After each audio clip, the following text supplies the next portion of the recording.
The world expected fireworks on December 31st, 2025. They got them. Rockets lit up the sky. Headlines screamed victory, and I was at the center, supposedly the man with the cheat codes to the future. The celebration was engineered for maximum impact, but inside, I felt only silence. I stood on a balcony, glass in hand, watching ticker tape fall like shredded spreadsheets. The crowd's roar, just data.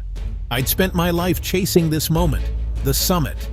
Now I just wanted to go home, but I wasn't sure where that was. I checked my phone, hoping for a message from her. Nothing.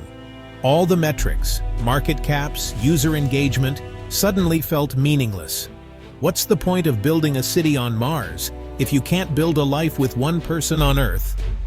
The party raged on, but I realized I'd become a human-shaped to-do list, not a man. As the final seconds ticked away, the only question that mattered: was any of this real?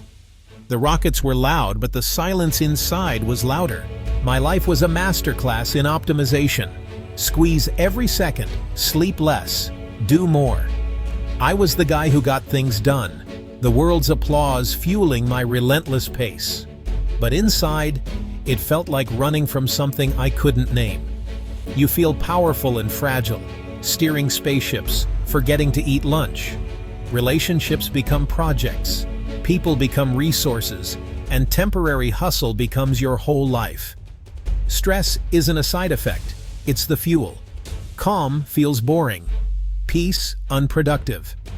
I told myself this was the price for changing the world, but really, I was going into debt, and the bill always comes due.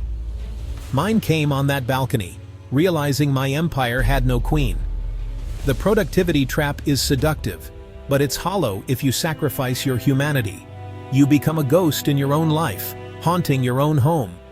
The world's attention means nothing if you don't have the attention of the one person who matters.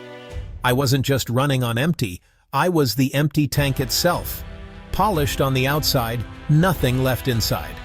That's when I knew something had to change. Maybe you feel this too. Chasing a promotion, a follower count, some metric you think will make you whole. You tell yourself the sacrifices are worth it, that you're just playing the long game. But if you feel empty after achieving what you wanted, you're not broken. You're waking up. The game is rigged. The finish line keeps moving. The prize is just another, harder game. This dissatisfaction isn't failure. It's the start of wanting something real. We're taught our value is output, productivity, influence. But you're not a startup. You're a person. You don't need to scale. You need to connect. You don't need more followers. You need one person who loves you anyway. This awakening feels like a crisis, but it's a breakthrough.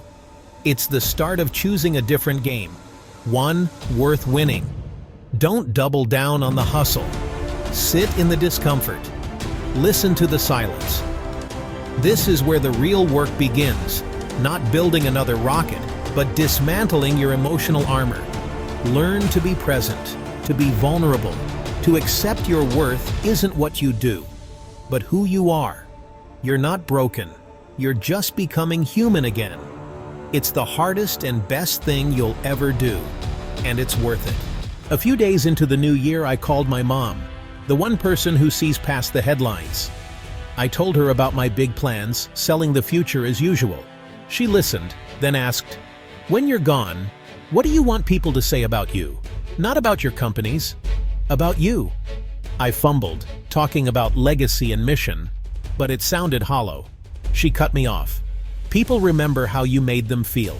Your kids won't remember the day you launched a rocket. They'll remember the day you missed their play because of it." That was the knockout punch. I'd built a legacy of things, not of loving, listening, being present. Would those closest to me say I was kind, or just brilliant and absent? My mother's question wasn't an accusation, it was an invitation. An invitation to redefine legacy, not in headlines but in hearts. That's the legacy that matters. Achievement is a dangerous comfort. Every win brings validation, a dopamine hit, and you think, this is it. You surround yourself with others chasing the same things, and life becomes an echo chamber of goals and metrics. Anything unmeasurable, like a quiet evening holding hands, feels like a waste. I lived in the world's most advanced echo chamber, celebrated for being a visionary, but going home to emptiness. The adrenaline of the chase isn't happiness. The applause of millions can't replace the intimacy of one. It's like eating candy for every meal. Sweet, but you end up malnourished. My resume could fill a book, but my personal life was a blank page. All the awards and billions are just echoes in an empty room if there's no one to share them with. I became king of a vast, lonely kingdom. The applause was just noise, bouncing off the walls of an uninhabited life. I confused being needed with being known. I was the fixer, the man with the answers, and it felt like love. But being needed is about your function. Being known is about your essence. People knew the mask, the CEO, the visionary, but not the man behind it. I rarely let anyone see the scared, uncertain, flawed parts of me. The turning point. She didn't want the guy who could promise Mars. She wanted the guy who could be present on a rainy Sunday. She didn't need a hero, she needed a partner. To be that, I had to take off the mask and be vulnerable. Vulnerability is terrifying when you've built a career on being invincible. True intimacy isn't built on strengths, but on sharing weaknesses. Being needed keeps people at a distance. Being known requires trust. I'd been so focused on being the hero, I forgot how to be a partner. And a partner doesn't need a hero, they need a person. I mistook control for strength, building my life like a fortress, walls of logic, data, relentless work. It worked for companies, but not for relationships. Human connection can't be optimized or controlled. Love isn't a problem to solve, it's a mystery to live. My fortress kept me safe, but also isolated. Vulnerability felt like failure, openness like a breach. But real strength is the courage to be vulnerable, to trust someone with your imperfect self. My greatest project wasn't a rocket, it was this fortress. I was the architect of my own loneliness. But if I built the walls, I could tear them down. It would take a different kind of strength, the strength of surrender. The fortress had served its purpose. Now, it was time to live in the open. The shift is happening, a quiet recalibration of my internal compass. For years, it pointed to more innovation, more headlines, more applause. I was addicted to the chase, but now the needle is turning toward home. Not a place, but a person, a feeling. Home is where you don't have to perform, where being yourself is enough. The work continues, but it's no longer the center of my universe. Now connection is. It's the difference between building for validation and building for meaning. It's trading the dopamine hit of public praise for the steady warmth of reliable love. You can conquer Mars, but if you come back to an empty home, you've conquered nothing. I'm done chasing ghosts and headlines.